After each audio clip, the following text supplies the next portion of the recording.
जलाली और पाक नाम में आप सबको सलाम। मेरे अजीजों, आज हम 7 सलीबी कलमात में से पहले कलमा पर गौर करेंगे, जिसे कलमा माफ़ी भी कहा जाता है। आमतौर पर कहा जाता है कि जब इंसान अपनी ज़िंदगी के आखिरी सांस ले रहा हो तो जो उसकी ज़िंदगी में अहम तरीन बात हो वही उसकी सोचों पर छाई हुई होती है। यीशु सलीब पर माफ़ करता है क्योंकि वो किसी गुनाहगार की हलाकत नहीं चाहता। उसने हमेशा चाहा कि इंसान सच्ची तौबा के ज़रिए से उसकी तरफ रजू लाए। कोहे कलवरी पर मसलूब यीशु की ज़बान मुबारक से उसे सलीब देने वालों के लिए दुआ निकलती है और पहला लफ्ज़ बाप का सादर होता है, ए बाप उन्हें माफ़ कर क्योंकि ये नहीं जानते कि क्या करते हैं, जैसे कि लूका अपनी अंजील के 23वें बाब और उसकी 34वीं आयत में बयान करता है। मुक़द्दस मरकज़ के अंजील के 15वें बाब और उसकी 25वीं आयत के मुताबिक हमारा खुदावंद सुबह 9 बजे से लेकर दोपहर 3 बजे तक यानी 6 घंटे जानकनी की हालत में सलीब पर लटका रहा। इन जालिम 6 घंटों में हमारे खुदावंद ने सिर्फ 7 अनमोल और खूबसूरत बातें फरमाई, जिन्हें हम 7 सलीबी कलमात के नाम से याद करते हैं।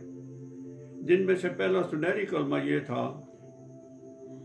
ऐ बाप इनको माफ़ कर क्योंकि ये नहीं जानते कि क्या करते हैं। मसीह माफ़ी किसी करिश्मा से कम नहीं होती।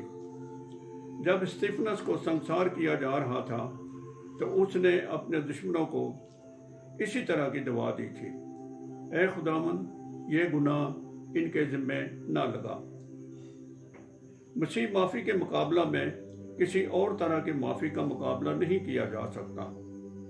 दीगर इक़साम की तमाम माफ़ियाँ मसीही माफ़ी के सामने हेच हैं। जब हमारे अंदर ना माफ़ करने वाली रूह हमारे दिल में बदला लेने की जहरीली कड़वाहट धमकी की शक्ल में सर उठाती है तो ऐन उस वक्त हमारे खुदावंद का यह शीरीं कलमा उस कड़वाहट के आगे ढाल बनकर अबलीसी कुव्वत पर फतह पाने का हथियार बनकर सामने आ जाता है।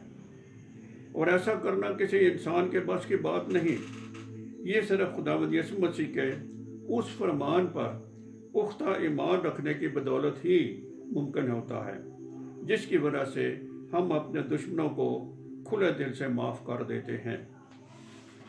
मसलूब मसीहा अपने बाप से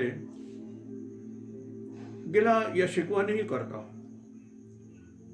कि ऐ बाप मैं तो तेरा ताबेदार बेटा रहा हूँ, मैंने तो तेरी मर्जी पूरी की है और क्या मेरी वफादारी का सिला तूने मुझे मेरी मसलूबियत के शक्ल में दिया है। लेकिन खुदावंद यीशु मसीह ऐसा हरगिज़ नहीं करते, बल्कि वो जान देने तक अपने बाप की मर्जी को पूरा करते हैं। वो कोड़े खाने जिसमें मुबारक के तमाम ज़ख्मों, दुखों और तकलीफ़ों को बाप की मर्जी और दुनिया के निजात के लिए खुशी से कबूल करते हैं। वो रूह में मुतमईन, पुरअमन और खामोश रहकर बाप की ताबेदारी में मसलूब हो जाते हैं। खुदावंद ने अपनी मसलूबियत के जिम्मेदारों को माफ़ करके वो माफ़ी का मॉडल और नमूना बन गए। अगर यीशु माफ़ ना करते तो अनाजील और नए अहदनामे में माफ़ करने के मुतालिक जितनी भी तालीम पाई जाती है वो बेअसर और बेमानी होकर रह जाती और नए अहदनामे का पैगाम खोखला हो जाता। हमारा ईमान लाना बेफ़ायदा और मुनादी करना बेअसर हो जाता। यीशु माफ़ करके गुनाहगारों को बचाते, उन्हें तौबा का मौका फराहम करते हैं, नए सिरे से जीने, तजदीद और रूह में ज़िंदगी गुजारने का मौका देते हैं। माफ़ी अपने अंदर असर रखती है। आज दुनिया में जितना भी तशद्दुद, जुल्म, जारहियत और मौसरती बिगाड़ है वो अदम बर्दाश्त और माफ़ ना करने की वजह से है, क्योंकि आज का इंसान बदला लेना चाहता है। इंसान हमेशा याद रखे कि खुदा माफ़ करता है, वो गुनाह से नफ़रत करता है। सलीब पर सुनाई देने वाली ये बाज़गश्त, दुआ, माफ़ी اور نجات کی آواز ہے۔ معافی کی تعلیم دینا، معاف کرنا مسیحی راستہ اور بلاہٹ ہے۔ خدا کا بندہ پولس رسول اپنے دوستوں کو افسیوں 4 باب اور اس کے 32 آیت میں یوں کہتا ہے، اور ایک دوسرے پر مہربان اور نرم دل رہو، اور جس طرح خدا نے مسیح میں تمہارے قصور معاف کیے ہیں، تم بھی ایک دوسرے کے قصور معاف کیا کرو۔ معاف کرنے کا تصور اس خوفناک اقدام کے رد عمل میں سامنے آیا جب وہ یسوع المسیح کو مصلوب کر رہے تھے، کیونکہ وہ جانتے نہیں تھے کہ ان کا نشانہ کون تھا۔ اگر وہ جان جاتے تو آج کی تاریخ کچھ اور پیغام دیتی۔ یہی وجہ تھی کہ ان کی اس لا علمی کے بارے میں نیا عہد نامہ بہت کچھ بتاتا ہے۔ اعمال 3 باب اور اس کی 17 آیت میں پطرس یہودی سامعین کو یوں مخاطب کرتا ہے، اور اب اے بھائیو، میں جانتا ہوں کہ تم نے یہ کام نادانی سے کیا، اور ایسا ہی تمہارے سرداروں نے بھی۔